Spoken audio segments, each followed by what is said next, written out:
ministry, that was the first time. So I did provide leadership in carrying out key reforms to ensure that that ministry can achieve the mandate and also can make a contribution in the economy of our country. And the first reform that we carried out was the reform around licensing. Before the reforms, licensing was very haphazard, and therefore what has happened now is that we have now an organized licensing system where investors apply through the online cadastre, and then we have structures that review and recommend licensing. And even as I left office, the process of licensing is up to date, and it is now working according to procedure. As a result of that, the moratorium was lifted in October last year, and licenses over 1,200 are now getting processed without any challenges. The second thing that is key for reforms is the testing and sampling. Investors had a lot of challenges, on testing their products. And therefore, I led reforms that have now devolved 8 labs across the country. So now we have decentralization, and investors can easily now do their testing across the country. There's one more that is still under reform, the Madini House, which I also had committed to the committee at that time, and it is also in good progress. I also provided leadership in instituting reforms on value addition, and as we speak, we have quite a number of investors across the country that are doing value addition, because exporting of raw minerals denies the country a lot of revenue and jobs. If you go to the Western region, for example, we have an investor in gold refinery, 5.8 billion. In Elgeyo Marakwet, you have Flospa. We have an investor, 4.8 billion. In Vihiga, we have an investor, 2.5 billion. And we had also mapped other areas of the country. Right now, there's an investor who is ready to do 11 billion of iron ore in Taita Taveta. That will also benefit Tharaka in an area called Kithiori and part of Kitui. So that bringing on board of investors is part of my achievement in the ministry. And we also organized the artisanal mining individuals into cooperative societies. Now we have about 300 cooperative societies that are ready for licensing across the country. I provided leadership in gazetting 29 artisanal mining committees that will be giving permits on the ground so that people do not have to travel away from where they are. We took the issue of illegal mining very seriously and safety, and proposed measures to have a mining police unit that is responsible for some of the issues. So I take note of the issues you have raised about the insecurity in some of the mines. So the mining police unit has been very critical in making sure that they work with the county security teams to ensure that some of these issues are being addressed on the ground. They report, and they also do as they exit. And we have compliance teams to ensure that this can be observed. The other thing is that mining was understaffed, and we have quite a number of staff now who have come on the ground, and things are moving on. On blue economy, many people, many Kenyans had not understood the blue economy and fishery sector. And we instituted reforms also to ensure that we can inspire the economy of the country through blue economy. As a result, we provided mapping in the Indian Ocean and Lake Victoria so that we can allow for lower level value addition units and infrastructure that are going to help fishermen and other stakeholders in the sector. So as a result, we did mapping from all the way Lamu to Kwale, and also from Busia to Migori, and identified areas for basic value addition. As I speak, these value addition points have now been contracted, and they will be helping fishermen to delay sales so that they can fetch good price. On that note, we also provided leadership in ensuring that we reform the beach management units into cooperative societies. Right now, we have around 240 cooperative societies in the fishery sector that are going to be very useful, you know, to engage with the economy in terms of capacity building, but also in terms of engaging and being linked to financial institutions. So right now, the government is now ready to invest 1.4 billion in the coast region for the landing sites, and the government is also ready to invest another 1.5 billion in the lake region, all the way from Mulukoba to Got Kochola in Migori, where those structures have been identified. Since independence, this country has not had an industrial vessel. We licensed the first one, which is going to be providing industrial fishing and provide 4 billion every year in terms of income in the Indian Ocean. Our target was to do 3 before the end of the year, but last 2 weeks we gave license to 1 vessel, and more are coming to ensure that we are able to inspire the potential in the blue economy sector. So, Mr. Speaker, this topic is very lucrative, but I also want to add that Kenya is now a highly respected maritime country, because when we went to London last year and the campaign, Kenya was elected category C as a maritime country. And as a result of that profile, I continue to provide leadership to ensure that we are able to upgrade our institutions to fit the new profile. As a result of that, we have a pending draft bill for Bandari Maritime Academy to be a full institution. And part of the upgrade is to construct a survival and training center, which will cost the government of Kenya 2.4 billion, basically to ensure that we enhance our capacity building on maritime affairs. Okay, I think, Honorable Mvuri, I think I'm satisfied now, but I think it confirms what the President said, that you had very poor communication, because you've done great things, but no Kenyan knows about it. I am from the Flospa area. I didn't even know that you have an investor for it. So maybe you can use an opportunity to tell my people in Elgeyo. Honorable Gladys, and I think maybe we missed out, but the members of parliament voted that now we have an investor in Elgeyo. Before we go to the next, Salim, the licensed industrial vessel in our ocean waters, is it Kenyans or foreigners? It is a foreign-owned, but also we'll have Kenyans who also partner in that vessel. What percent local content? The local content, okay, we haven't signed the agreement yet. I think that was part of the negotiation, but we are looking at between 15 to 30% Kenyan. The law provides 40.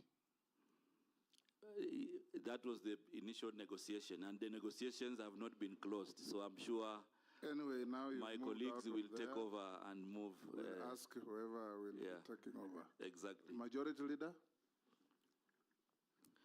Thank you, Honorable Speaker. Honorable Speaker. Remember, strictly one question each. Honorable Speaker, CS nominee,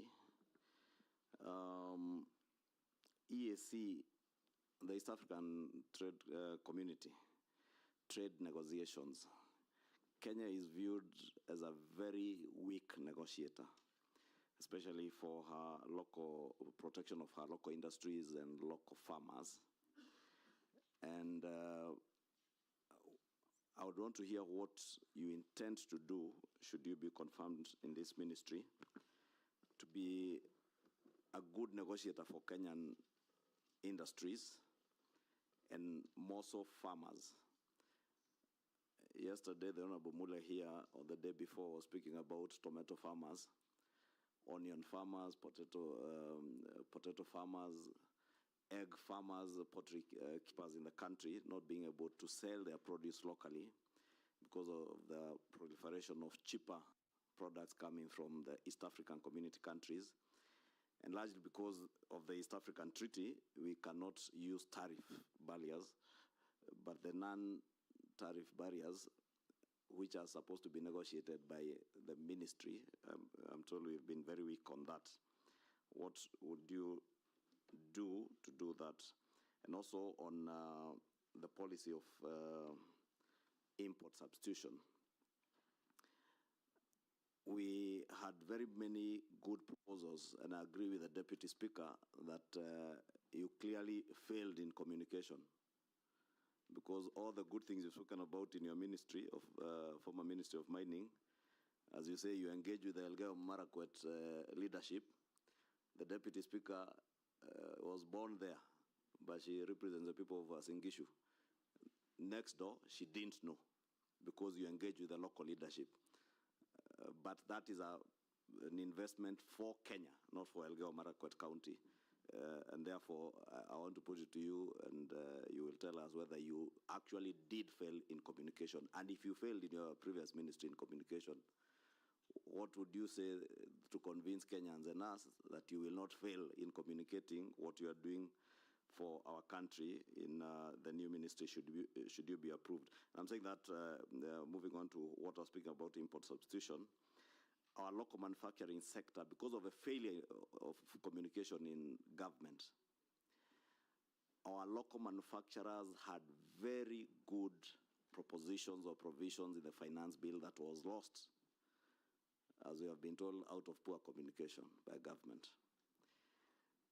We have now exposed our local manufacturers, whether they are manufacturers of diapers, sanitary towels, or those in the steel industry, to unfair competition from very cheap imports whose standards we can't even ascertain, since they come to the country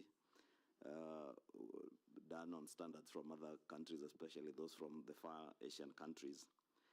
What will you do as a new minister to ensure that we at least save the good provisions that were there in the finance bill, touching on local manufacturing industry, to protect our manufacturing industry now, as since the State Department for Industry will be under you. And some of those provisions sought to protect that State Department work in the manufacturing sector. Nominee. Thank you very much, Mr. Speaker. And I want to address the matters that have been raised by the Honorable Majority Leader, and thank you very much, Majority Leader. I think I will, first of all, I want to begin on where you stopped. On the issue of communication, I must say that we did all the best to communicate this through the media and through any other forms. However, going forward, it is a matter that we will be able to strengthen to ensure that there is communication. And communication here... there is the mainstream media, yes, which we used to call mainstream media, which is the TV stations and the newspapers. But today, the alternative media, which is social media, is now the mainstream media. Yes, exactly. So you've got to change your thinking, who's alternative and who's the mainstream. Yeah, that is one of the areas that we will, going forward, I think as government, we we'll be able to use those channels of communication to ensure that we get everybody on board. On the matter of local manufacturing and the industry in general, that honorable member alluded to the fact that there were good things in the finance bill, which were meant to revamp, some of the local manufacturers. One of the key areas that we will strengthen, or I will provide leadership in strengthening, is to make sure that we bring as many stakeholders as possible. For example, the Kenya Association of Manufacturers, KEPSA, the Kenya National Chamber of Commerce and Industry, and many other stakeholders, to make sure that as much as possible they participate. And also using some of the corporations and sagas in the ministry. Chair, on a point of order, maybe the nominee did not get my question right, because those are the processes you are describing. Yeah. I was asking, should you get nominated? Yes. And you find, for instance, the provision to levy excise duty on sanitary pads that are fully finished products from, for instance, China, was in an endeavor to actualize the import substitution policy, yeah, to support local manufacturers. That particular provision was lost in the finance bill. Should you be approved, will you pursue, and maybe the nominee who was there before you actually did put it very well, that it is possible to break down the finance bill into various other laws. Should you then be approved, would you pursue actualizing the good provisions that sought to protect local industry? Because, as I said, they were lost because of the poor communication generally in government. So my direct question is, are you going to pursue the import substitution policy and protection of local industry, should you be approved, and bring legislative proposals to Parliament to actualize that which was lost? Oh, yes. Nominee? Yes, Mr. Speaker. I think the answer is yes. Because, you see, if we had very good proposals that inspire the economy and they were lost, what I'm committing to this committee is that we will, and I will provide leadership in the ministry to pursue them. Because if we are to inspire the local manufacturing, then as government we need to have a deliberate policy to ensure that either we impose levies or we reduce levies to ensure that these manufacturing industries can survive. So the answer is yes. I will be providing leadership in pursuing these good things.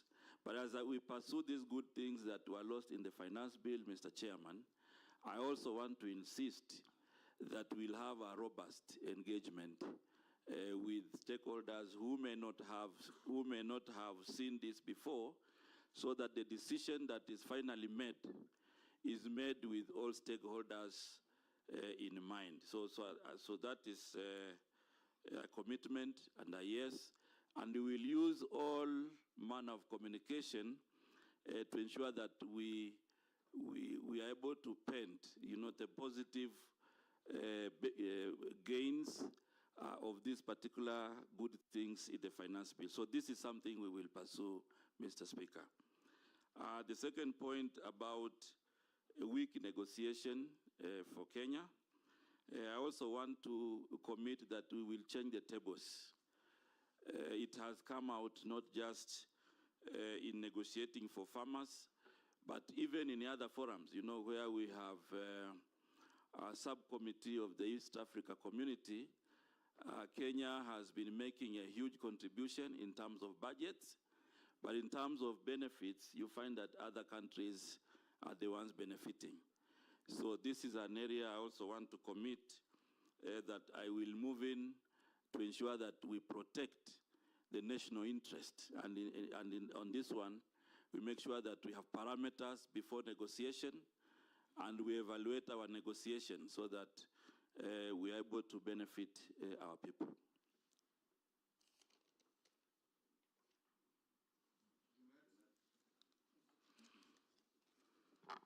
Thank you, Chairman, Mr. Speaker. Mr. Speaker, I have one question for the nominee, and it's in relation to the docket that is going now. Even though I come from an area where his previous docket was important to them. But now that we have been told to ask only one question, let me go to the future. The past, the one who's coming is what I will ask, whom I will ask. So, Mr. Nominee, let's go to manufacturing. And you know very well that manufacturing industry employs many people, contributes a lot to the economy of this country, and that's where economies that have developed emphasize their efforts on a long time ago. So the manufacturing sector in Kenya now is facing significant challenges, Mr. Nominee, with many industries shutting down actually, production plants or downsizing operation. This is because the key issues they are raising is high taxation, increased cost of power, ease and cost of doing business, unhealthy competition from imported finished goods. And then neighboring countries are seemingly looking more attractive to them because of those issues. Some of those who have relocated business to these jurisdictions, if approved as a minister for trade and industry, what are you going to do to reverse this sorry state of affairs, Mr. Nominee? An additional question to that. It's almost a similar.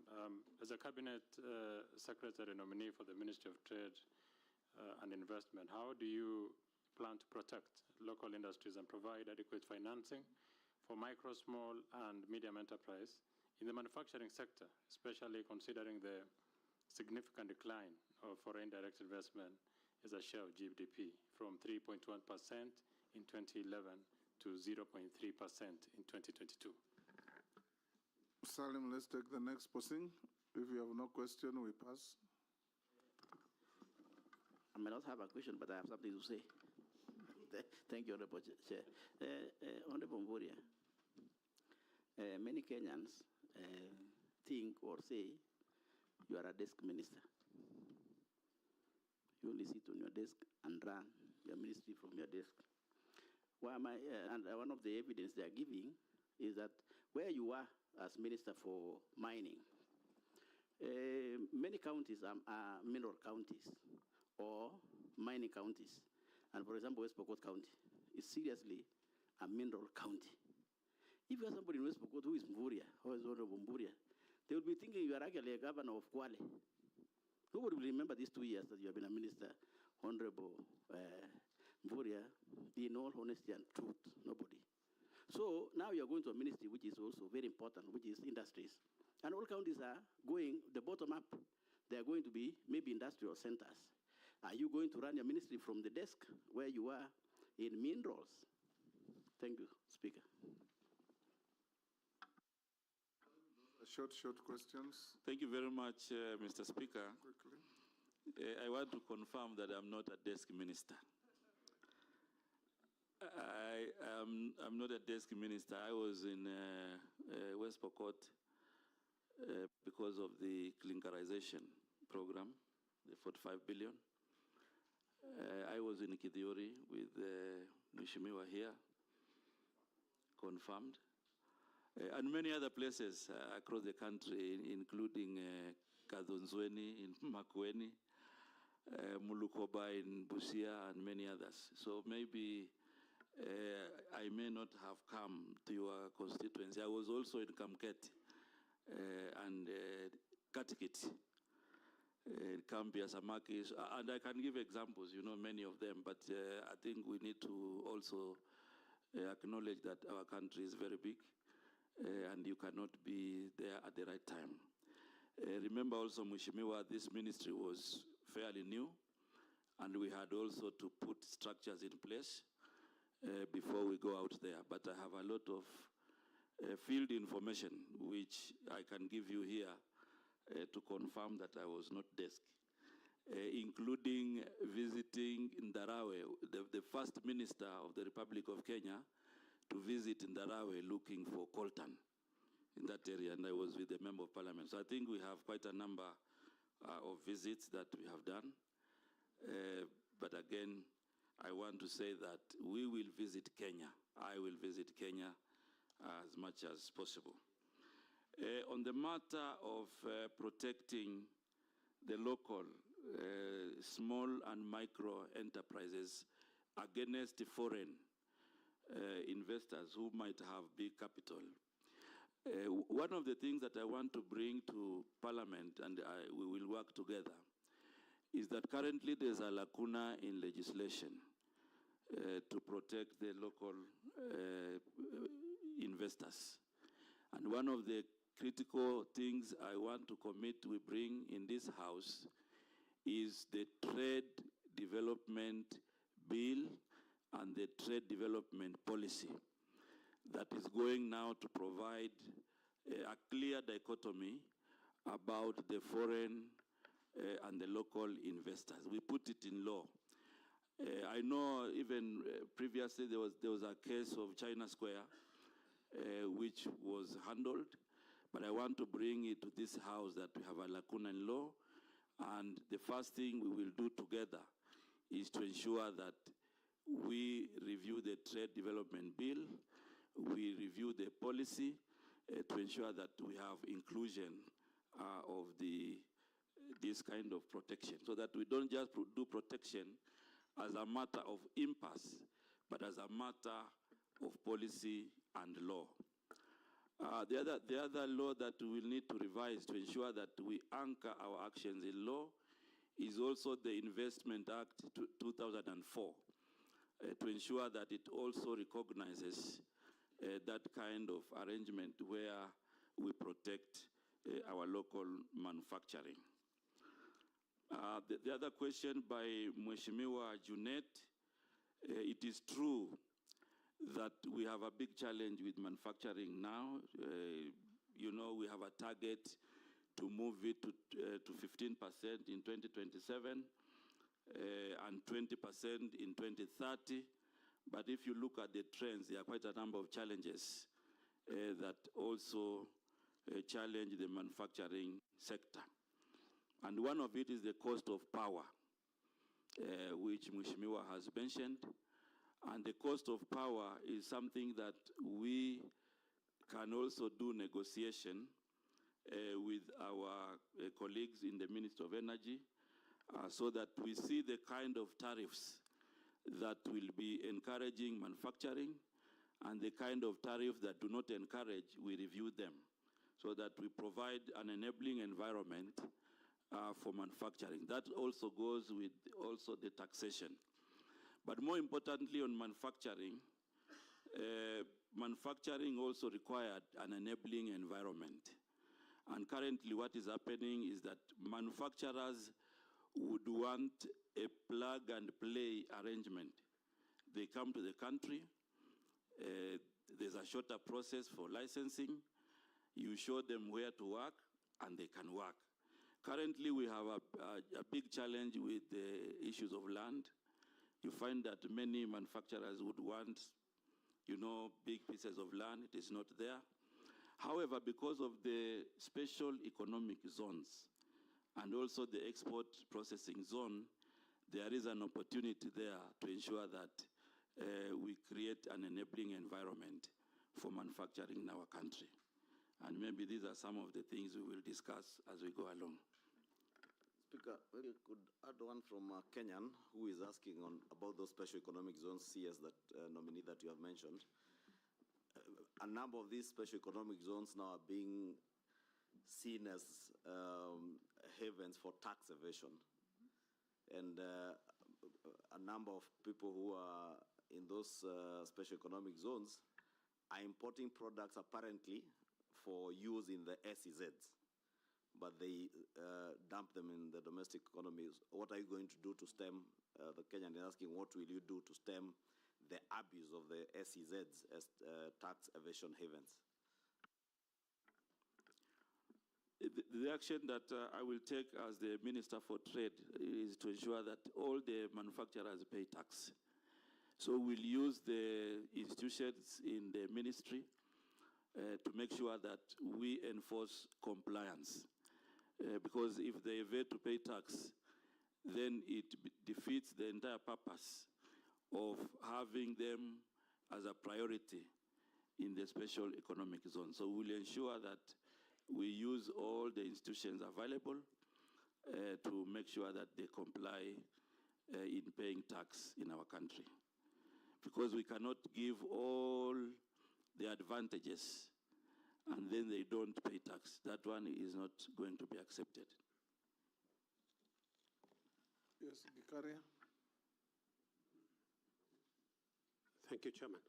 Maybe just to reiterate what the majority leader was talking about communication. I think it is important for the nominee to understand the importance of communication or passing the government information to the public. You know, I have been in a committee where we were oversighting the nominee, and it has always been an issue. But all that not without the question that I want to ask the nominee is on matters to do with substandard, counterfeit, contraband products that find their way in the market. And what happens, which is the worst part, is that hustlers, a local mwananchi who hustles, goes to the bank, gets a loan of around 100,000 to buy goods that he doesn't know whether they are counterfeits or contraband, and that is why the police land all the time, yet these things are supposed to be stopped at the point of entry. In your tenure in this ministry, what are you going to do to try and save these Kenyans the agony of losing all their businesses to the police? In fact, that would have been stopped at the point of entry. So what policy measures are you going to put in place to protect these Kenyans by stopping these counterfeits at that entry point? Thank you, Chairman. Thank you, Chairman. Very quickly, I think it would be important if this committee finds you suitable to hold that position and you're passed or approved by the National Assembly, to have a candid conversation and a sit-down with the manufacturers. Not just the normal conference, but have a conversation with them on what the issues are. Because we've left it to ourselves to decide it is the taxes, others think it is electricity, other things. Let us hear from them what their real issues are as you come up with the policies. Because if it's about taxes, others think that some manufacturers are favored. When we see exempts, we can almost tell which manufacturer is being favored. And so we want all manufacturers to feel that the country and you and the nation is actually serving them. But quickly to my question, direct question, what measures will you take to harness the entrepreneurial skills of our young people who have a strong focus on digital technology? We keep telling our graduates they are no longer, we don't have enough formal jobs, they should get into entrepreneurship, businesses, but what are we doing, or what will you do to see to it that we harness it and not just telling them there are no white-collar jobs?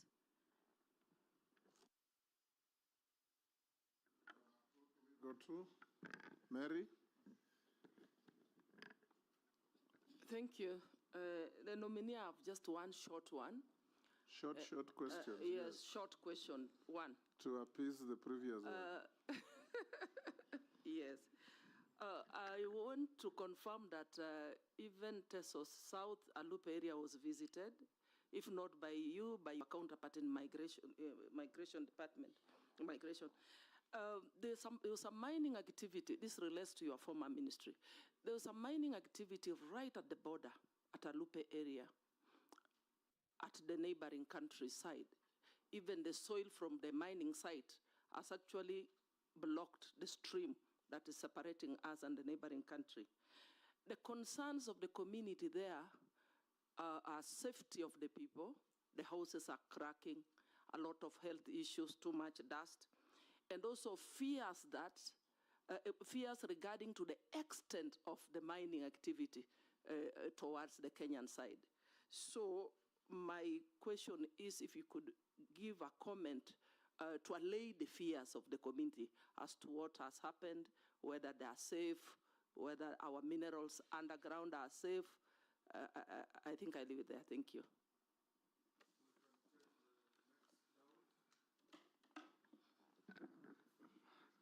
Thank you, Mr. Speaker. To the nominee, Honorable Mvurya. How are you going to, everybody is talking about industries and the big people. How are you going to talk about assisting the small person who is on the street in terms of regulations, in terms of markets for them, small places where they can do business, and regulations and licenses? Because you see, the licensing, I know it is in the county governments, but how are you going to look for them for the markets, export of produce, and the MTF, I think, third term, medium term, was done up to 2022. Are you looking at doing the medium term 4 while you are if you are chosen for this ministry?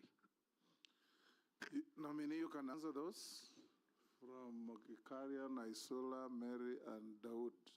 Short questions. Yeah, thank you very much, Mr. Speaker, Honorable Rahim. First of all, most of the trade issues around small and medium enterprises are devolved. And therefore, the action that I will do in the ministry is first of all to ensure that we develop cordial relations with the county government. Right now, there are 37 county aggregation and industrial parks, and these are meant to provide an avenue for small-level traders to have a place where they can aggregate, to have a place where they can have the first line of value addition. So this particular model that we are working with the county governments is meant to inspire the local economy. So we will be able to work together to ensure that these CAIPs then become practical, formidable places for value addition, for businesses, and to inspire private investment. And not just the CAIPs, we also have a cluster, of aggregation centers that will also be very useful to aggregate their products and they can prepare for the market. What we will also do at the national level is to support the county governments with the quality checks. So we'll be utilizing our institutions of quality checks that will work with the county governments to make sure that if it is tomatoes that are being aggregated, then we look at the issue of quality. The other issue that Honorable Mary has raised about mining in Alupe, I want to confirm that we have mining activities in our neighboring countries in Uganda, mining of gold in that region. And the investor from across the border has been mining underground, entering into Kenya. And these are issues that we took up with our colleagues in Interior. And the Interior, and together with the Minister of Mining, closed the mine, and it is monitoring those activities. We also scaled up this as a border issue that is also going to attract discussions between Kenya and Uganda to ensure that we don't infringe each other's space. The other issue that Mheshimiwa Naisula has raised about harnessing digital technology, especially for young people. The plan is basically to do incubation and mentorship of ideas. So I intend to provide leadership for Kirdi to mentor and to do business incubation for young people. In addition to that, we'll be able to develop an industrialization fund, which is going to help young entrepreneurs to be able now to advance their business ideas.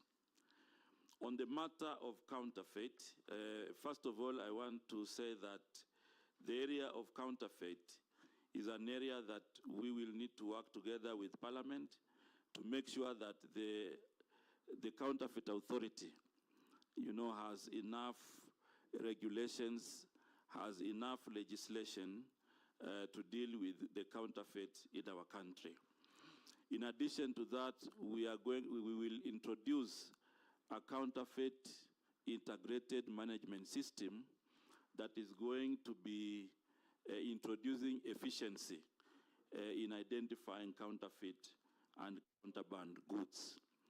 We'll also work with KEBS to ensure that they also participate in checking the quality of goods. However, most of these counterfeit goods come across the borders, so we'll work with our colleagues in security to ensure that we also create awareness and enforce compliance so that the borders are not used to bring counterfeit goods to our country. Thank you. Yes, George, Honorable George Murugano. Thank you. Thank you very much, Mr. Speaker. Nominee, I think you had started well in the Ministry of Mining.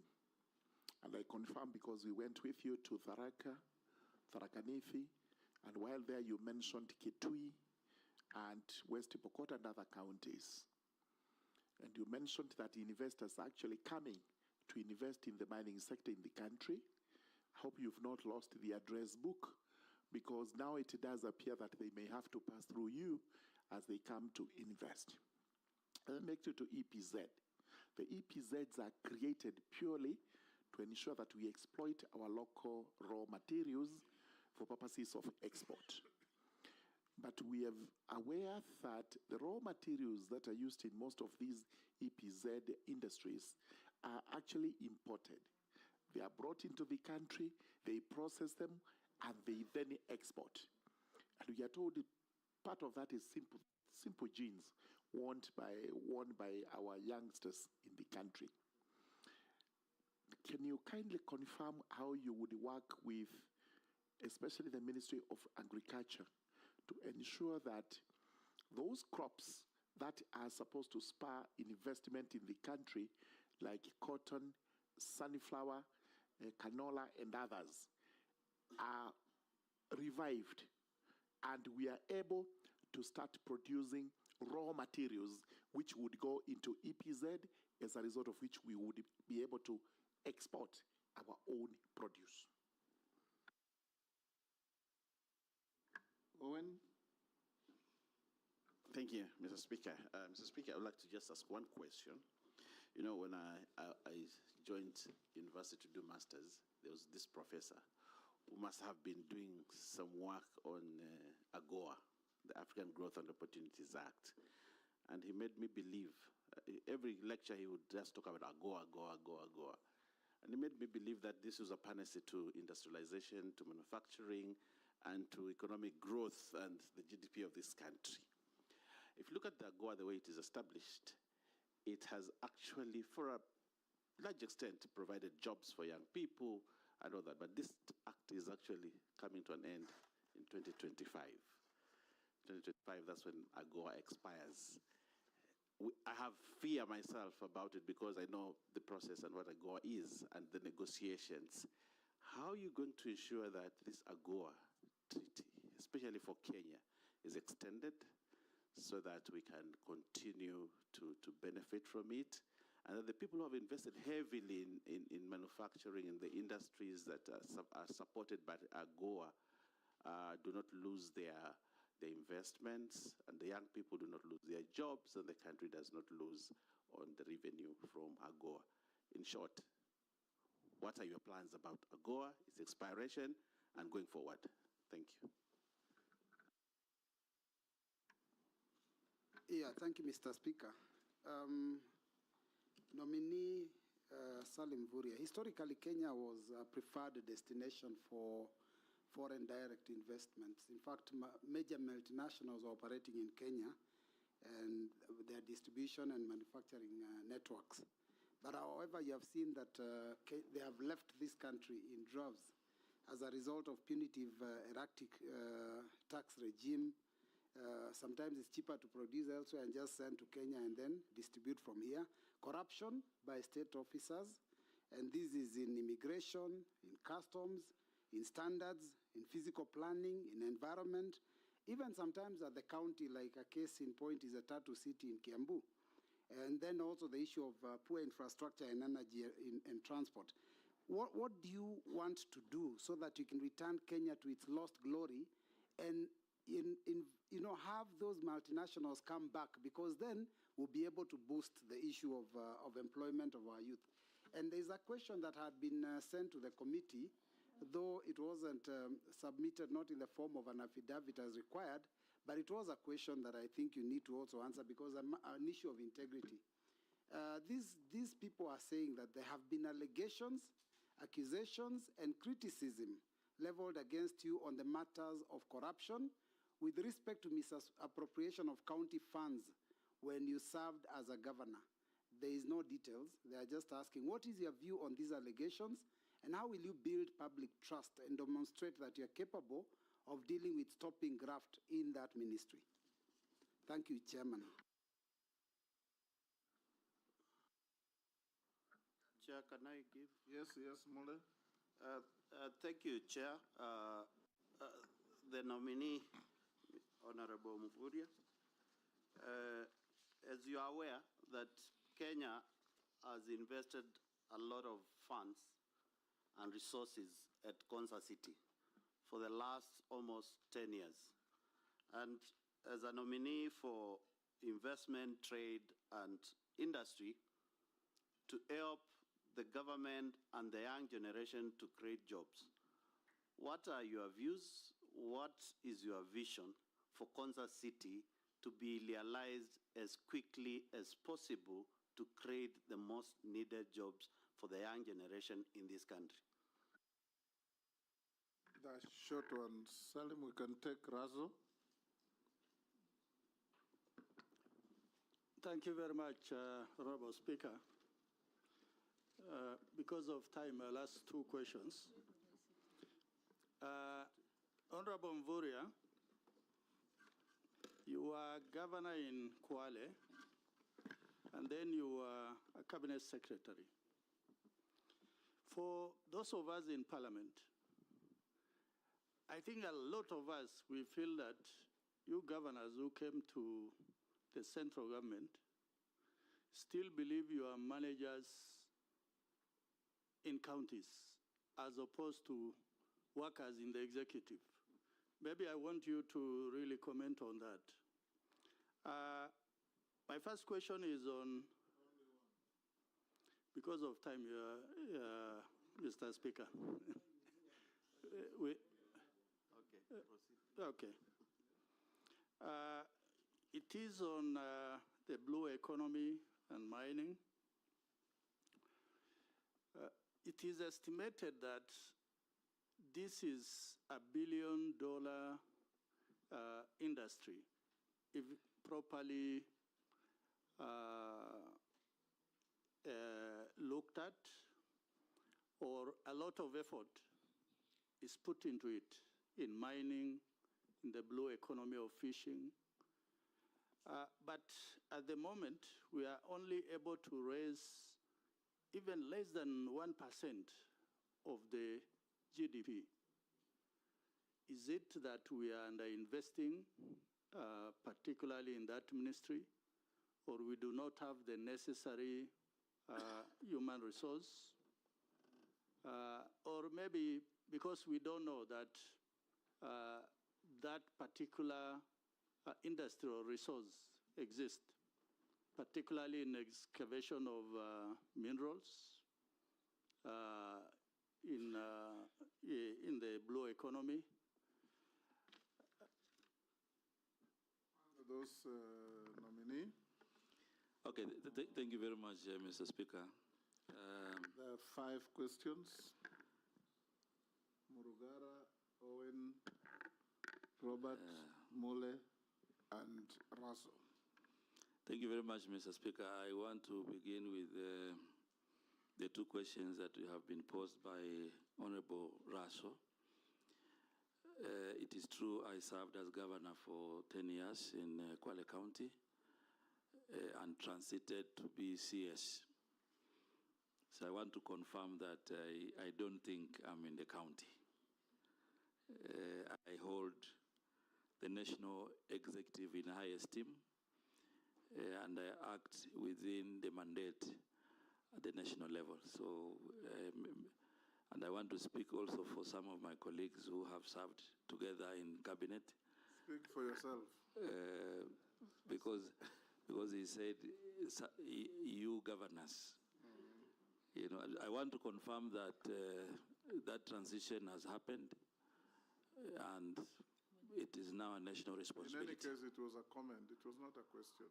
Oh, I thought it was questions. It was a question. Yes. The other thing about now the multi-billion sector in mining and blue economy, it is true it is a multi-billion sector. However, it is not a sector you go in and you get the multi-billion. You have to invest. And the first investment, for example, in mining is you have to invest in data. If you expect to reap revenues, then you need, first of all, to invest in data. And that is why it is critical to mention to this House that exploration going forward, government should invest a lot in exploration. So that when you now have discovered coltan, the government is the one saying we have coltan, it has this economic value. Then now you move to investment. But when you have minerals as part of occurrences, you cannot reap the billions. And I give you an example, Mheshimiwa. The little actions that we took in the ministry to just reform licensing and the basic data. Right now, the investments in mining this year will be 221 billion. The investments I mentioned earlier, there's one in Kajiado, clinkerization, 60 billion. So if you combine, you get 221. But it is a sector you have to invest first. Invest in licensing, invest in mapping, because you don't expect an investor to come and do prospecting. Then the government is the one reaping the billions. You need to put some money for that. On a point of order, Speaker. Secondly, on a point of order, Speaker, just yes. on that point. Yeah. Because, Honorable Speaker, some of us have been here for some time.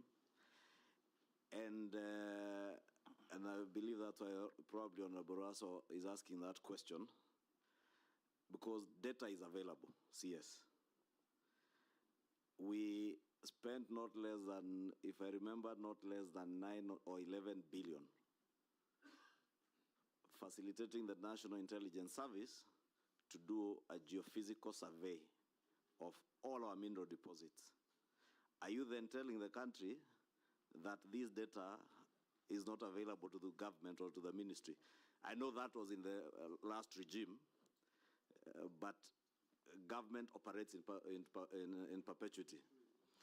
And therefore, if that data, and we spend public resources on it, and I say that because I was the chairman of the Budget and Appropriations Committee when we allocated the first 5 billion shillings for that geophysical survey. That money was under the Ministry of Mining. It was moved to the National Intelligence Service with the justification or pretext that it was very sensitive data.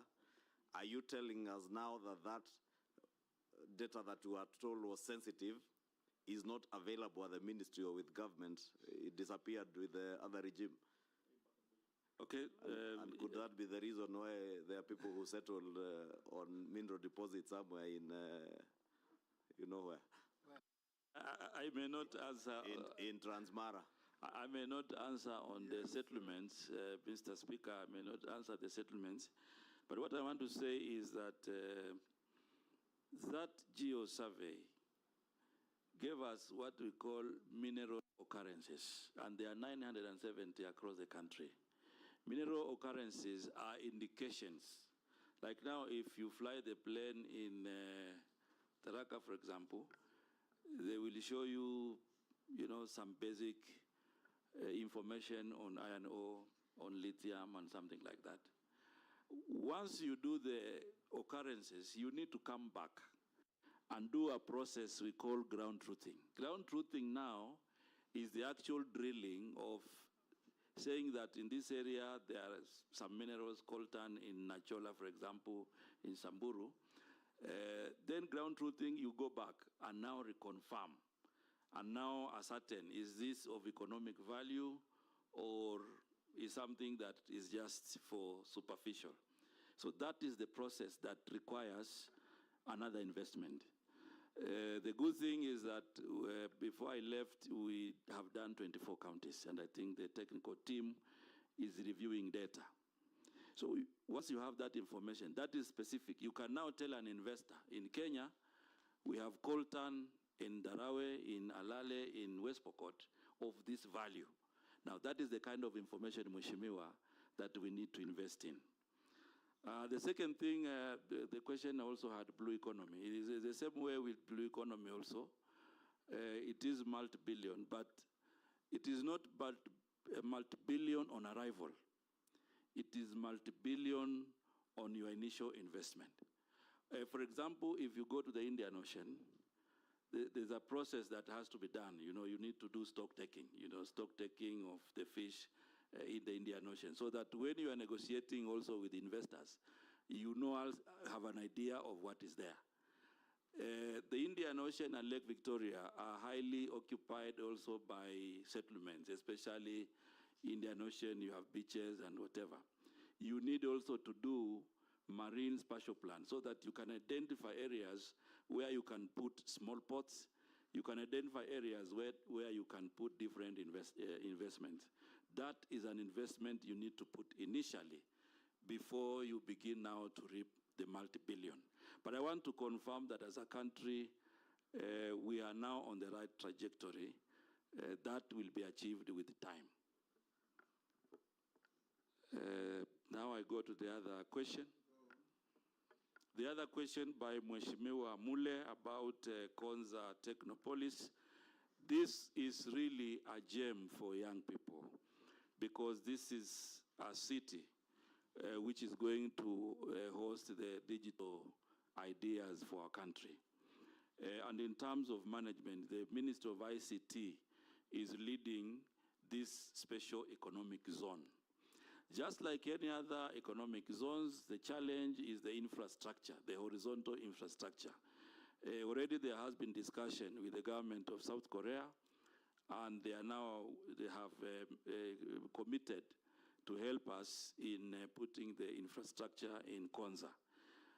So once the infrastructure is put in place, then we will have a good environment. Point of order, Chair.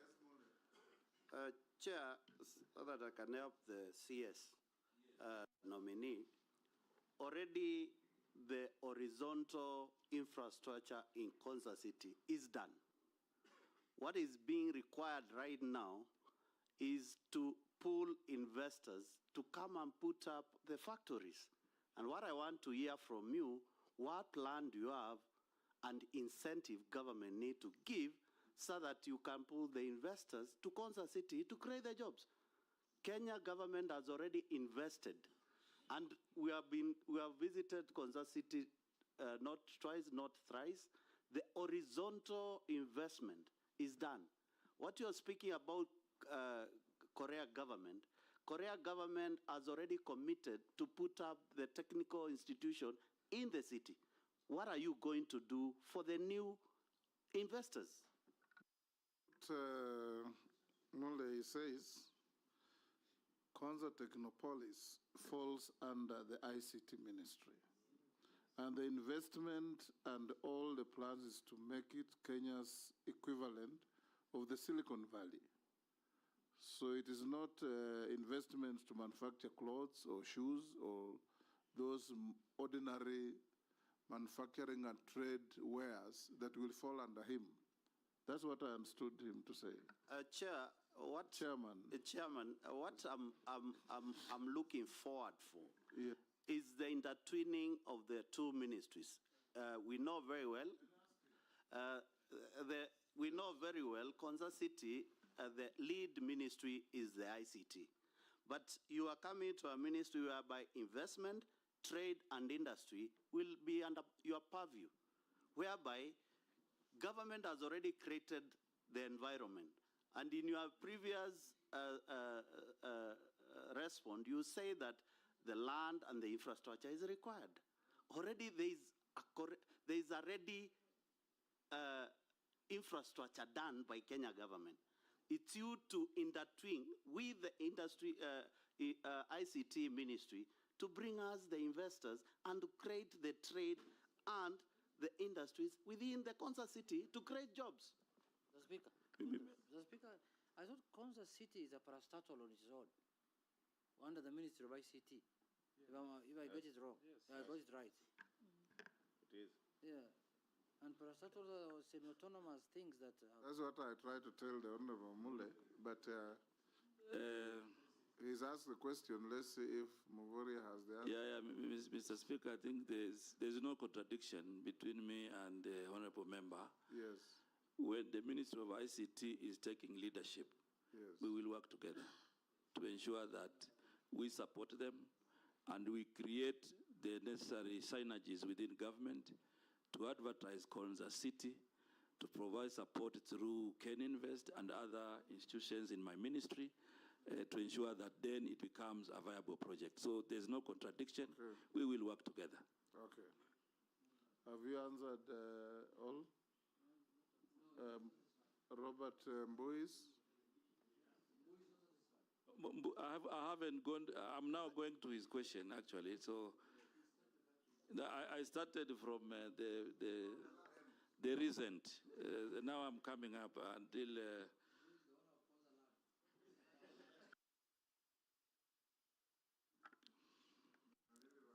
Yeah, I think Mheshimiwa Mbui had a number of issues. Some were comments, but I will try to speak to them. The allegations of misappropriation, Mr. Speaker, when I was governor, have not been brought to my attention. I have not heard from any government institution alleging misappropriation, whether it is EACC, whether it is DCI, whether it is the Auditor General, whether the control of budget. I am not privy to any allegations on my integrity. And he also said so that there was no evidence to that. But it's good to put the record straight. Yes. Secondly, there were issues that Mheshimiwa raised about the foreign direct investments. And part of what we will be focusing on, the special economic zones, the EPZ, is basically to inspire the foreign direct investment. Right now, I think we have Naivasha, which there are quite a number of investors who have now reported, electric vehicle manufacturers are now in Naivasha. We are also doing Busia. Busia is ongoing. So in a nutshell, what I will do, I will provide leadership to ensure this enabling environment that the government has earmarked to inspire investments, I will make sure that they come to fruition. Of course, there will be other issues that we will deal with together with Parliament, issues of taxation, issues of incentives for ease of doing business, including making sure that when investors report to Kenya, we have minimum restrictions. There are some investors, when they come here, we tell them they have to do some local registration or those kind of things. But that we will deal with you as Parliament to ensure that we together create an enabling environment for foreign direct investment. Mheshimiwa Owen, I hear you about the issue of AGOA, and you know, not just your lecturer, but many Kenyans, you know, are used to AGOA, which is coming to an end in 2025. And the discussion on AGOA is two-front. One is political, and another one is economic. Political in the sense that currently there are elections in US. And in between, the Congress might not sit to discuss AGOA. However, as government, we've already made our position known as Kenya position, that our wish is AGOA to continue, and that has been put emphatically. Didn't the government sign a trade agreement with the US, or is not yet signed? On AGOA? No, not on AGOA. AGOA is not just about Kenya, it's about Africa. It's about Africa. So you have to go cooperate with the rest of Africa. Exactly. So I think the other issue, Mr. Chairman, that I wanted to bring on board is that we all know AGOA and the deadline. The government of Kenya, through the ministry, is also in discussion with the US government for the strategic investment partnership. That is ongoing, and part of what I will be taking over upon approval by this House is to ensure that, we discuss graduating, this STIP into a market access arrangement and a comprehensive free trade agreement. Those are some of the things that I want to commit that we will be putting on the table. Once we succeed to have it as a comprehensive free trade agreement and market access, then we will have had a good transition, from AGOA to this new arrangement. But it's still on the table. There's a meeting next month on STIP, and I'm sure these are some of the ideas that we'll be leading as Kenya. The other question by Mheshimiwa George Murungaru, on, I think there are a number of issues that he mentioned, some comments. It is true we went together to Tharaka. We actually flew together to Kithiori. We saw the iron ore, and there are many things. I want to assure you, Mheshimiwa, there's an investor who is now coming into that area. That's part of the handing over I will do, but also because I'm in investment, we will work with my colleague because he's going to be putting up a value addition point in that area and immediately employ between 500 to 1,000 Kenyans in that area. So that's about the mining. The issue of raw materials, Mr. Speaker, I want to commit that we are working with our colleagues in agriculture. We will work with our colleagues in agriculture to revive the raw material crops that can support local manufacturing. And one of these is cotton. Already within the ministry, there are projects, Ginary. The Ministry of Agriculture is already providing cotton seeds in parts of the country. Mapping has been done. Engagement with county governments has already been done.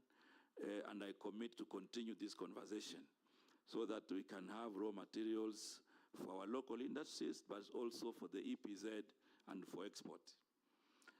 Part of these raw materials also means sunflower, because the importation of edible oil is taking a lot of our budget, and it is the desire that we inspire local manufacturing so that edible oil can be value added here in the country. And instead of importing, we can also export to other places in Africa. I hope. Sharia, yes, you have done all of them. Sharia. Thank you, Honorable Speaker. Mheshimiwa Mvurya, the Trade Ministry, in collaboration with county governments, has been and continues to implement the county aggregation and industrial parks. In your opinion, do you think there has been enough publicity and stakeholder engagements? And what strategies or approaches will you adopt to forestall these projects turning into white elephants? Thank you. Thank you, Mishi. Thank you, Chairman. Chairman, before I ask my one question, I just want to put a rider on what our nominee has just said, and because it affects my constituency, and this is about the special economic zone, you need to know that there is what we call Dongokundu Special Economic Zone, which is situated in Likoni constituency, where I represent. And I just wanted our nominee just to give some clarity on how many foreign investors so far have expressed their interest vis-a-vis the local investors. And if it is true that local investors have been denied to be given land for investment, I just want him to answer this so that he gives clarity to Kenyans. And my question, Honorable Chairman, it is on the... Is that a rider or a... That's a rider because he's already talked about special economic zone, Chairman. But he didn't mention about Dongokundu Special Economic Zone. That is why I had put that rider. Honorable Chairman, my question, it is on the Kenya Kwanza Manifesto, which was talking about establishment of leather industry clusters, which was to be in Athi River, Narok, Isiolo, and Wajir. I just want to ask our nominee, what specific strategies are you going to employ to ensure that Kenya Kwanza government will realize this agenda? And on the same breath, what policy intervention are you going to employ to help reverse the current unfortunate trend of closure of industries? And also coming up with new industries like coconut, cashew nut, and Bixa, which is grown in where you come, Kwale County. I thank you, Honorable Chairman. Mukami. Honorable Mukami. Honorable Speaker, my question is considering the legal challenges to the Finance Act 2023 and the significant role of small and medium-sized enterprises, SMEs, in Kenya economy, what steps will you take to ensure that new tax regulations are fair and supportive of SME growth, while also addressing the broader goals of economic stability and trade enhancement? Thank you. Caleb. Thank you, Honorable Speaker. Our nominee, you must have looked at the developmental states and how their path to development was based on, especially the ones that took the route of trade surplus, that is the advantage of the exports over the imports. Some they call it mercantilism, where you put more rules and the standards to make sure that the exports surpasses the imports to develop your nation. It has proven in many, especially the South Asian countries of Taiwan, South Korea, and Japan. This one requires a regime, a set of rules and principles to guide it. The general agreements on tariffs and trade is one of the regimes. Of course, it has transformed now to the World Trade Organizations to encompass the service industries and the intellectual properties. But where does it put the Kenya, the global south? Do we find it fair? Are we guided by fair regimes at the World Trade Organizations that enable us to have this mercantilism advantage to us, the trade surplus, as a factor of development? You, as a new coming minister, if you are approved, which regimes and how will you maneuver through these international organizations that are always unfair to the global south? And the last which I had to raise as a point of order, but I knew I'm going to speak, the question of Honorable Kimani Ichung'wah was very pertinent, Mr. Speaker, because I'm also aware a lot of money has been put to survey by the NIS. But most importantly, Speaker, is that most of the nominees we vet here, they have a lot of promise on what they are going to do. Once they get to the office, they say there's no money for implementation. But we need them to tell us, is there even a paper you wrote requesting for funding that if this one is provided for, then this one will be actioned upon? Nominee. Thank you very much, Mr. Speaker. and members. I want to begin from Mheshimiwa Caleb. I think I want to be very clear on the issue of mapping of minerals. As I said earlier, this process was done. You know, the resources that were allocated for that activity, it was okay, it was done. Identified 970 mineral occurrences. Then the process of ground truthing began also with the budget that we had. And now 24 counties have been concluded and it will continue.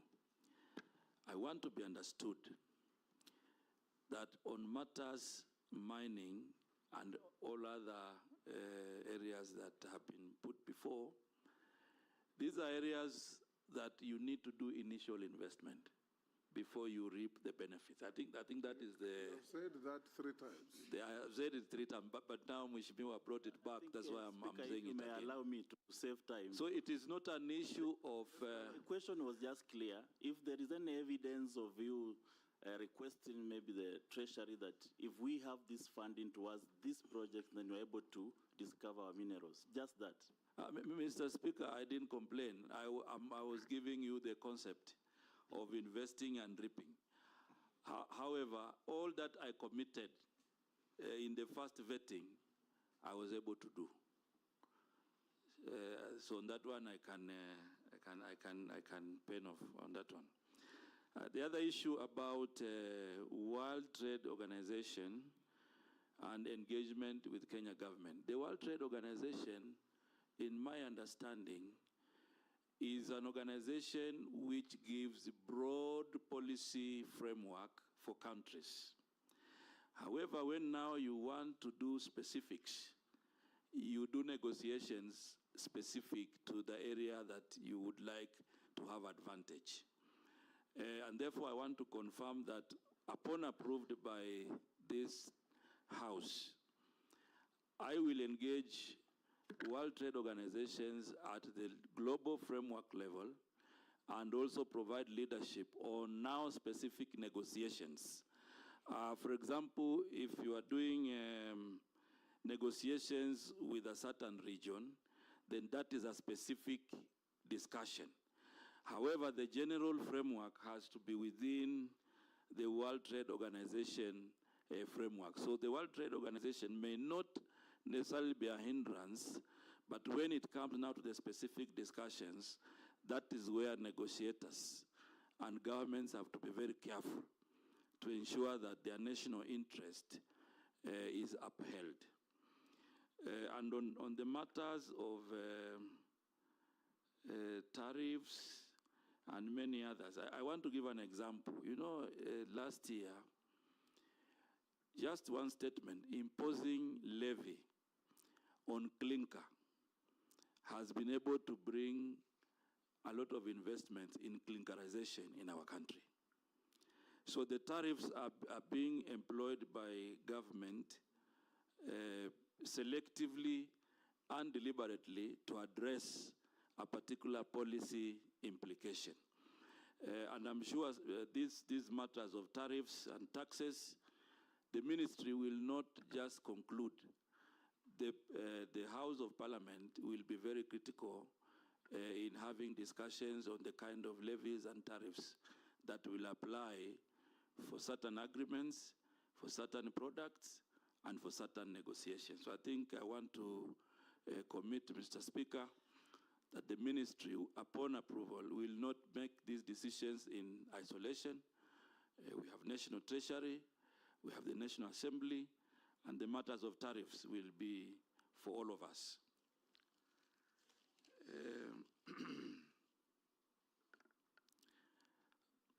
The other question that Mheshimiwa Shurie had asked, whether the KIPES will be white elephants. I want to confirm to you, Mheshimiwa, and this House, and Mr. Speaker, that the KIPES will not be white elephants, because if you look at all the counties, they are addressing a particular value chain. And that value chain is so dear to those counties that we cannot afford to drop the ball. So I will use all my skills to ensure that we properly engage. I will use my skills to ensure that we get the right business model strategically to ensure that the KIBs do not become white elephants. The other question by Mheshimiwa Mishi on Dongo Kundu. And I want to say that I have not skipped Dongo Kundu, Mheshimiwa. It's a very, very important project for Kenya. And it covers Kwale County and Mombasa County. The current situation with Dongo Kundu is that we are now moving on with the implementation of infrastructure. JICA has come in to support the government of Kenya, and also KPA is providing leadership in this project. We have 1,648 project affected persons who will be compensated. There's 384 acres of land in this area. They will be resettled and properly compensated before the project begins. Currently, there are 72 investors who have expressed interest. Unfortunately, I have not been able to dichotomize whether local or foreign. But I'm sure going forward, we will have a chance to classify them, and then we will see who is foreign, who is local. But the commitment I want to say, Mr. Speaker, is that we will ensure that there's fairness in the allocation of land in Dongo Kundu. On matters leather, it is a very critical value chain in the Kenya Kwanza plan. It is also a critical value chain in MTP4 because Kenya has abundance of leather, and we actually have a target to, get income from leather to the tune of 120 billion every year. What is happening, Mr. Speaker, is that right now we will be working on the value chains, and upon approval, there's already Kenani in Athi River, which has been identified, as part of the leather industry that is going to host the value chain there. And therefore, we are on schedule. We know there's Isiolo and many other counties that will participate, and we will work, I will provide leadership to ensure that we work with everybody and all counties involved to revive the leather industry in our country. That also goes for other value chains. I think Mheshimiwa also raised the issues of cashew nuts. And already with Kirdi, we will provide leadership with Kirdi. There's an open area in Malindi, which is earmarked for cashew nut value addition. So we'll be working with government agencies and also the private sector to ensure that we get value addition investments in these crops. And part of what we're already doing is that on coconut, we have an investor, Kentest, where they are also doing value addition for the products within coconut. So this is a trajectory that I commit to continue to ensure that we capture all the value chains that are going to be useful to the economy of our country. Mheshimiwa Mukami on the issues of finance bill, I think both the 2023 and the 2024, it's not all lost. There are good things there, and I commit to keep the good things, to engage widely, to ensure that those that will be supporting the micro and small enterprises are also brought forward to support Kenyans. Nominee, a few questions sent in by members of the public. So one, he must be probably from your county. Wish you Allah's blessing. What will you do if approved to invest in digital technology, especially in agribusiness? Another one, why is titanium shutting doors under your watch with the locals losing jobs? You have taken away mining of titanium from Australians and handed to Americans. Why? Chairman, can I add one? Let me finish, then you add. Okay. Another one. What specific trade and investment policy proposals would you suggest to create jobs and unlock new economic opportunities for ordinary Kenyans, particularly the youth? Kenya has, the next one, Kenya has a vibrant startup ecosystem, but many young entrepreneurs face challenges in accessing funding and support. How will you foster a more supportive environment for startups? And what measures will you introduce to attract investment in tech and innovation? Next, with the rising cost of living, affordability is a major concern for many households. What measures would you recommend to reduce the prices of essential goods and services? And how will you make it easier for local businesses to provide affordable products to the public? The next, small businesses are the backbone of our economy. Yet they often struggle with challenges like access to finance and markets. What specific strategies would you propose to support small and medium-sized enterprises, SMEs, and make it easier for them to thrive?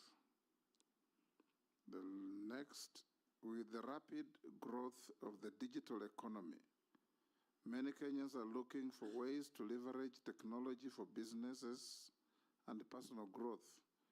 What proposals would you recommend to support digital entrepreneurs and ensure that all Kenyans have access to the benefits of e-commerce and digital trade? The last is Kenyans are proud of locally made products and want to see more made in Kenya goods in the market. What initiatives will you pursue to support local manufacturing and encourage the production of high-quality Kenyan products? Those are some of the questions from Wananchi who are watching these proceedings that have sent us to ask you. Honorable Speaker, can I ask mine? Yes, yours or Kenyans? Kenyan. Yes. We wanted to train on beans, githeri, dengu, lentils, and bazi. But from the letter, it says it will cost us 120,000 for every product. That is killed. That means per product, per formulation. How are we going to afford that? And yet, we are urging our young Kenyans to start small businesses. Thank you. Russell. Thank you, Speaker. What emerging markets hold the greatest potential for Kenyan exports, and what support is available to help businesses penetrate these markets? Mr. Speaker, one more. Yes, Caleb. How will the nominee for trade ensure there is balance between the government's appetite for tax and enable environment for investors in the country? This is because reduced taxes is one way of enhancing an enabling environment for trade and wooing investors, ensure predictable tax regime. Okay, go ahead, Salim. Those are Kenyans who are watching you perform here, sending in their questions. Some of them you have been touching on them along the way, but you can answer those that are fresh. Thank you very much, Mr. Speaker, and I want to thank all the Kenyans who are actively watching this vetting, and also for their questions that they have raised to ensure that they get responses. The first issue of digital technology. Digital technology, there's a commitment to have Konza Technopolis, to provide that opportunity on technology, and I'm sure young people will be beneficiaries of this. What I want to commit to this Kenyan who has asked this question is that I'll be part of this program to ensure that young people benefit from this program. The second issue about titanium and closing. I want to make it very clear to all Kenyans, Mr. Speaker, that the closure of base titanium has no relationship with me, the ministry, or the government. The closure of base titanium is related to the depletion of resources. Last year in October 2023, they wrote a letter. Financial resources or mineral resources? Mineral resources. Last year in October, they wrote a letter to the ministry indicating that they have now exhausted the titanium that they have been mining in the area that they were given a license.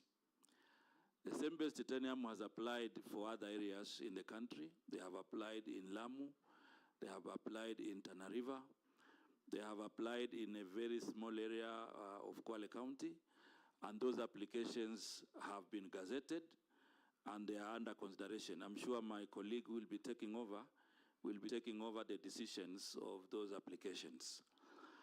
I also want to make it clear, Mr. Speaker, that as government, we didn't have any role in the shareholding by Americans or Australians.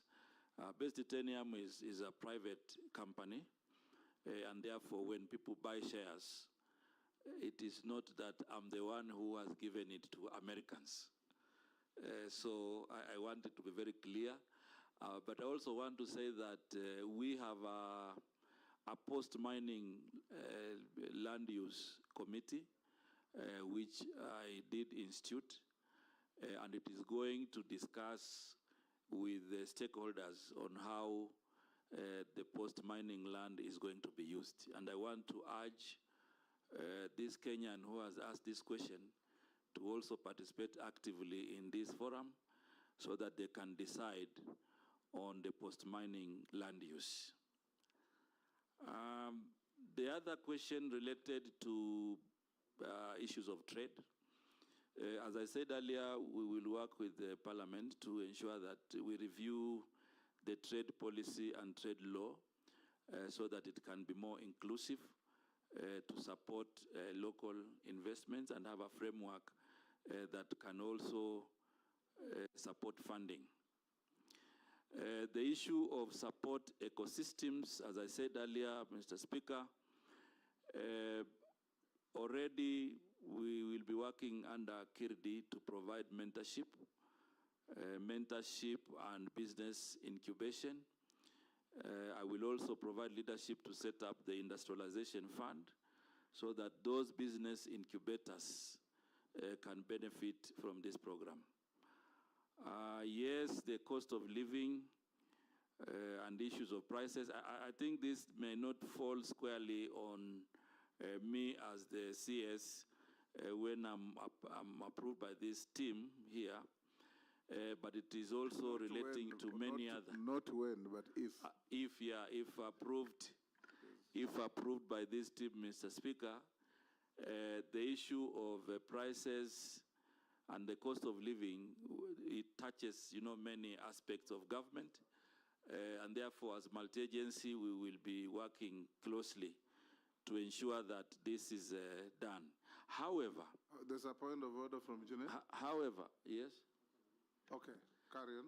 However, there are also some aspects that we can handle as investment, trade, and industry,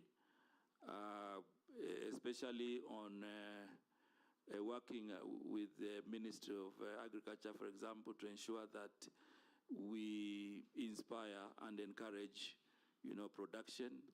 And when the production is enough and it has surpassed, like now, what we have, then I will provide leadership to ensure that we have a warehousing receipting system, that takes the surplus to the warehouse, and that then we can use it to bring down prices at some point in the year. So we'll be working to make sure that we have that warehouse receipting system to aggregate surplus produce and to make sure that farmers and other business people in that are not captive of cartels.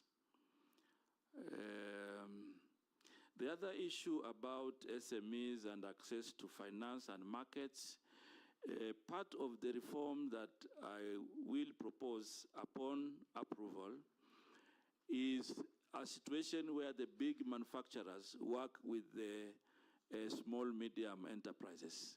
We have a situation where manufacturers are the ones transporting their last mile product.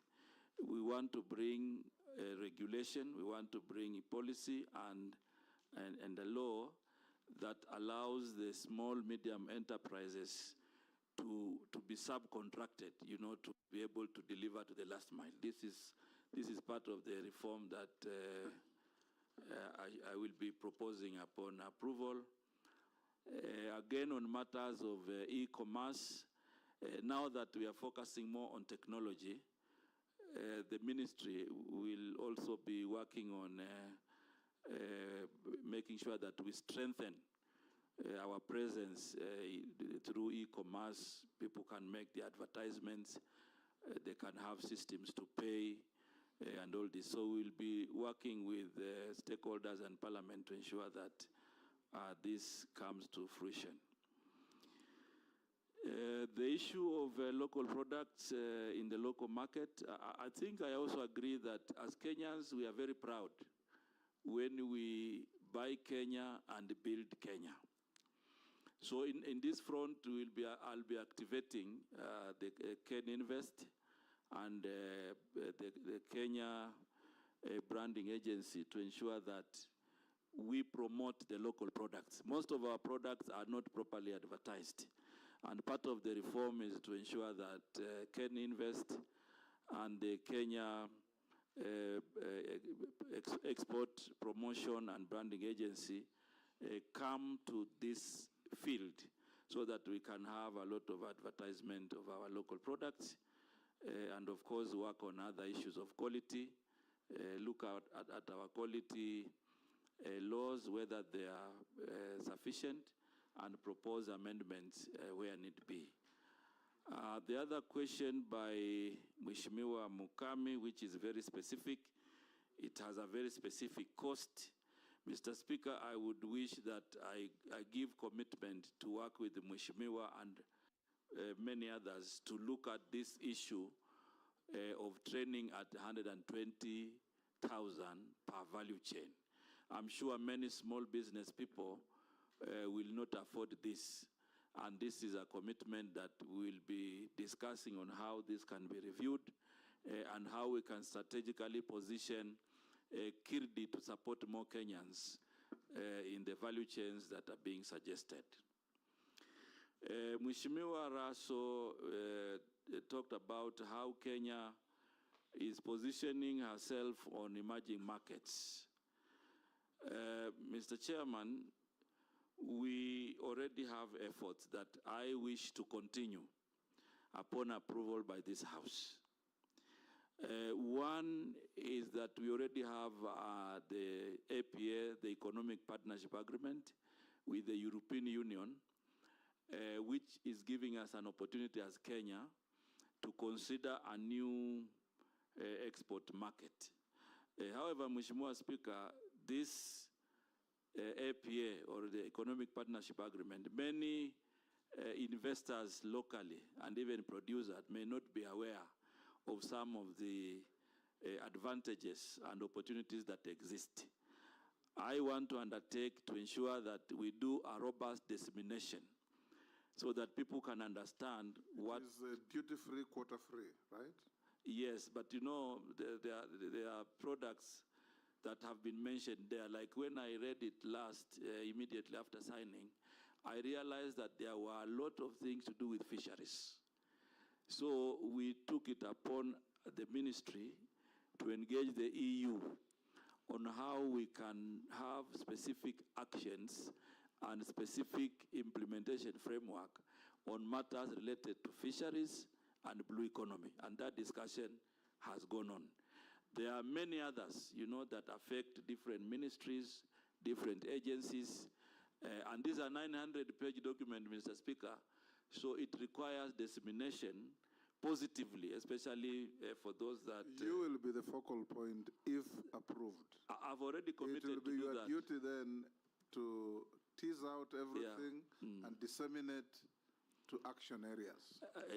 Exactly, I've already committed that, Mr. Speaker. Yes. Secondly, Kenya is also opening new fronts, especially now. I know we have COMESA, we also have SADC, and we have the East Africa Community. East Africa Community is giving us a new market of around 300 million. But that combined, we are also, will also provide leadership in the tripartite free trade agreement discussion so that we can open a new market of 600 million people in North Africa, East Africa, and South Africa. That will also become an advantage. But I think as Africa, we can open more the 1.2 billion population through the AfCFTA, the Africa Free Continental Trade Area, that is going to be useful to open emerging markets. So I think what I want to confirm, Mr. Speaker, is that I'm cognizant that there are new markets, and I'm also committed to continue the conversation to make sure that Kenya takes advantage of these markets for our products, but also for movement of goods and people. Thank you. The last question from Mheshimiwa Caleb was basically asking me how we will be able to balance between appetite for taxation and incentives for production and investment. And I think that is the dichotomy that we will all be working on to ensure that we don't overtax, we don't introduce levies that Kenyans will not be able to pay, but also give incentives that will inspire investment. I want to give an undertaking, Mr. Speaker, that I will be committing to ensure that when we are doing this discussion, of course, it does not just rest with my ministry, but even other ministries, we will be alive to the fact that we cannot overtax Kenyans.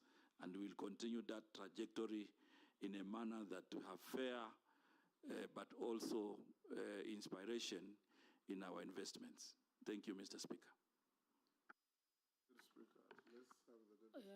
Honorable Muvuria, I will be requesting at the end of my explanation that you give us an undertaking that you will do certain things. You have said something very profound. You have said that you got money for geophysical survey, but did not get the corresponding fund for truth, what do you call it? Ground truthing. So it beats logic to get one and not get the other. So the challenge here, when I've heard you speak, is that we have a problem with sequencing government projects and programs. For example, Rivertex in Eldoret, investment was put into it, state-of-the-art factory. But unfortunately, you did not promote local growing of cotton first. Therefore, they are importing cotton, so it's not benefiting the locals. On edible oil, there's been a lot of talk about we don't want importation of edible oil. But by now, we should have marshaled all our farmers to grow sunflower, canola, coconut, so that by the time you're bringing the industry to come and make edible oil here in Kenya, we have the raw material. When it comes to rice, again, we want to stop importation of rice, but there is no corresponding program to promote maximizing the growing of rice. So even if we say we are going to be milling our rice in big numbers so as not to import, we haven't done the first things first. Sequencing is a clear problem. On the issue of clinker, we have put levy on clinker, but we did not ensure that we have sufficient clinker deposits in the country and that are already being mined, so that as we put the levy, we ensure that we have enough deposits in the country. That is why the price of cement has hardly changed. So can you confirm that when you become the minister, if we confirm you, of investments, trade and industry, you will ensure that you have a Gantt chart at your desk a dashboard where you can actually make sure the sequencing is correct for it to make economic logic? Because that seems to be the only problem. Do we have your confirmation, sir? Speaker, on the same, during the finance bill on the sanitary towels, it's the same thing. The raw materials are expensive for the manufacturers, local manufacturers, and that is why during the amendments, Honorable Leah now brought amendments to exempt the raw materials. So there has to be a sequence, not just putting taxes on the imports, and we're not dealing on the raw materials. He hasn't given assurance. He'll give when he starts answering. Mr. Speaker, there is one issue I wanted to bring in conclusion to the attention of the nominee. Mr. Speaker, in the ministry is going to, in the 2 years that have passed, or 1.5 years, there was a program that was done in that ministry of importing edible oil of billions of shillings through KNTC. And that edible oil ended up staying in the stores of KNTC close to a year, I think, until it expired, or it is still there, or it was sold. I can't ascertain.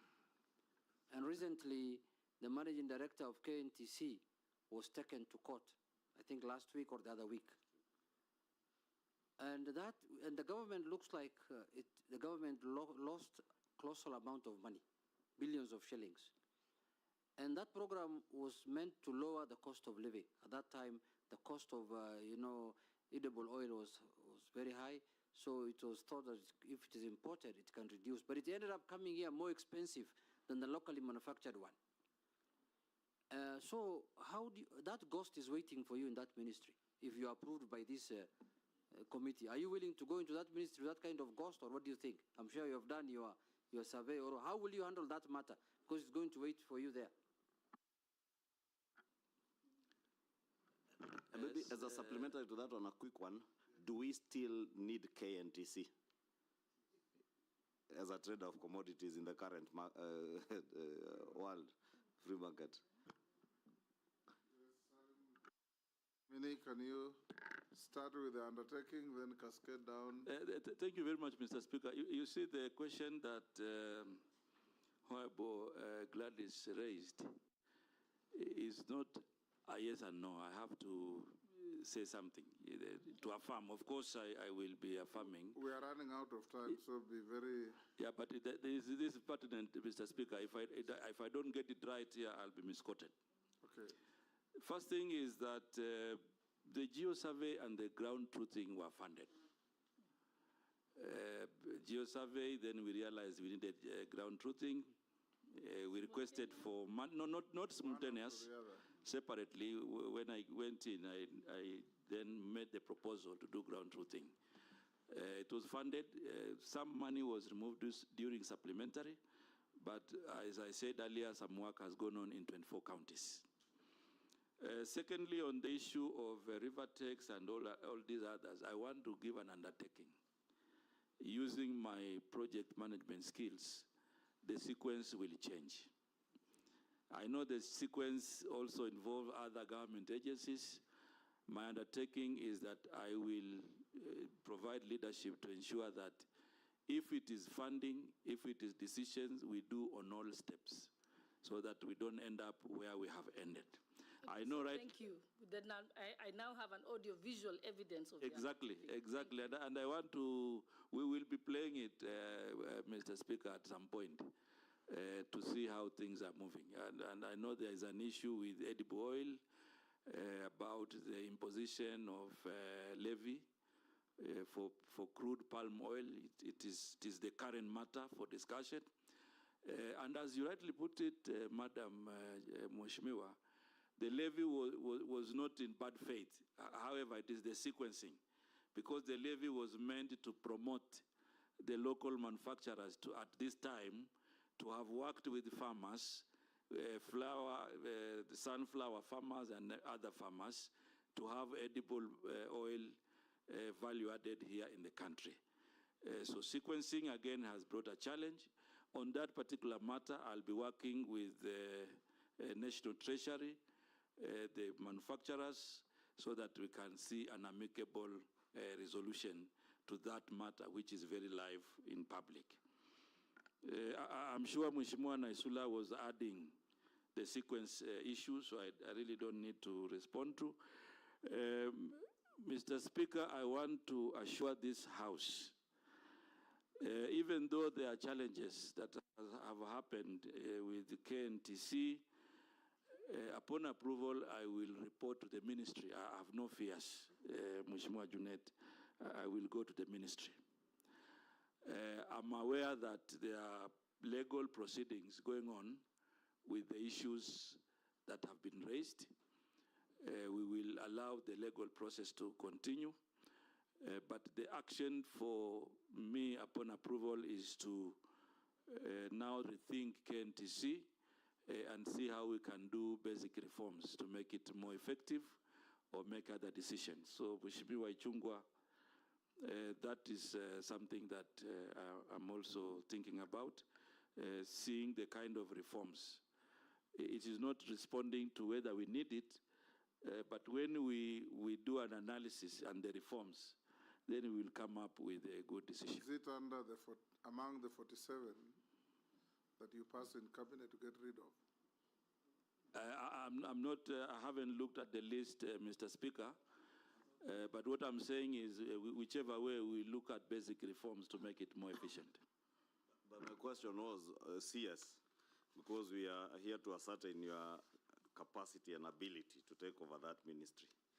In your opinion, under the current liberalized market, KNTC is the old thinking where you needed government to trade in commodities to regulate pricing. Do we honestly need KNTC in your own opinion? In my own opinion, Mr. Speaker,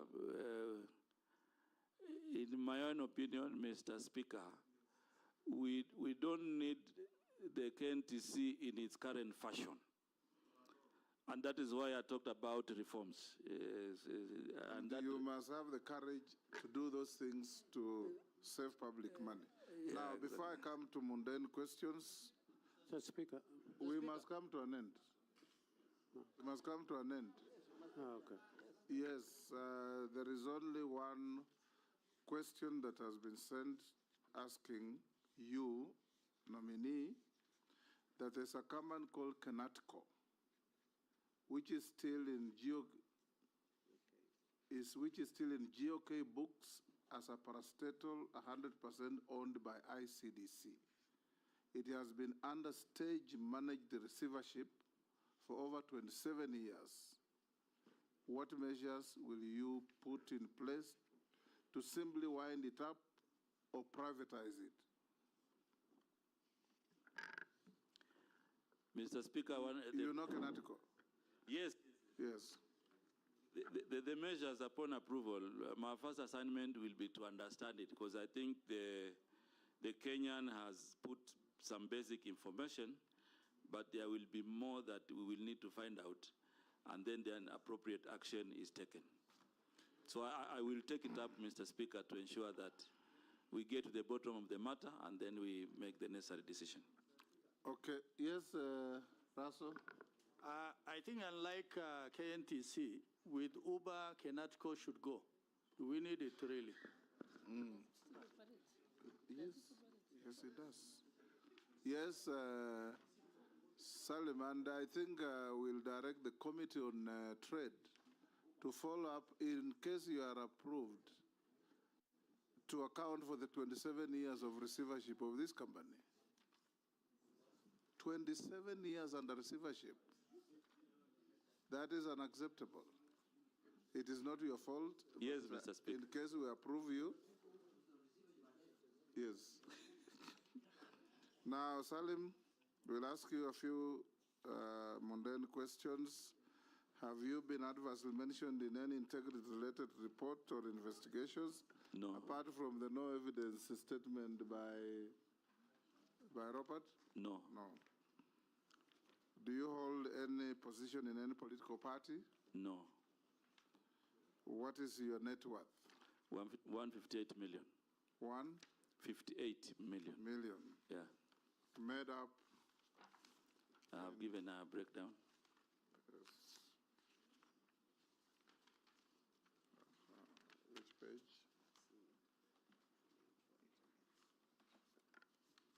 Your assistant is just laughing there. He should be helping us to identify the page because you should have carried documents.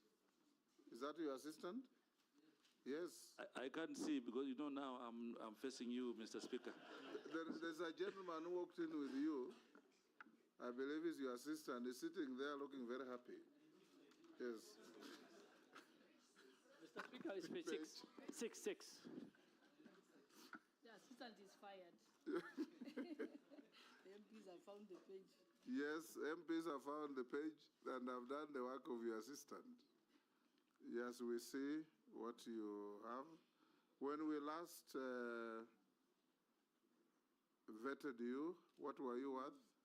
120. 120. Yeah. So you have had a growth of 38 million. Yes. How did it come up? The value of the property, some property were completed, and yeah. Good. Mr. Speaker, point of order. Yes. In his CV, yes, he says he went KCPE in 1779. Those are typos. He's not from the ancient land. That's the more reason why you should fire your assistant. Your assistant. Mr. Speaker. Yes. Just, Waziri, from your declaration of wealth, have you benefited from the mortgage scheme as a cabinet secretary?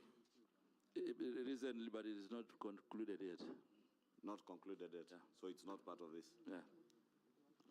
Okay, nominee, we are coming to an end. Make sure you take your documents with you.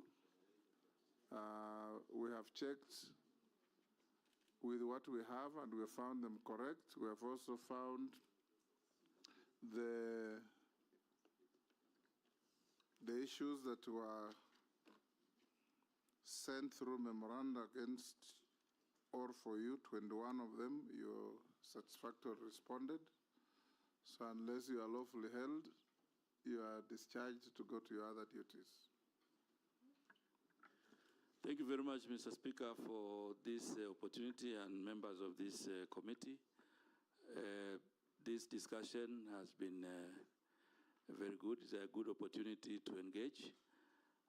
And my final appeal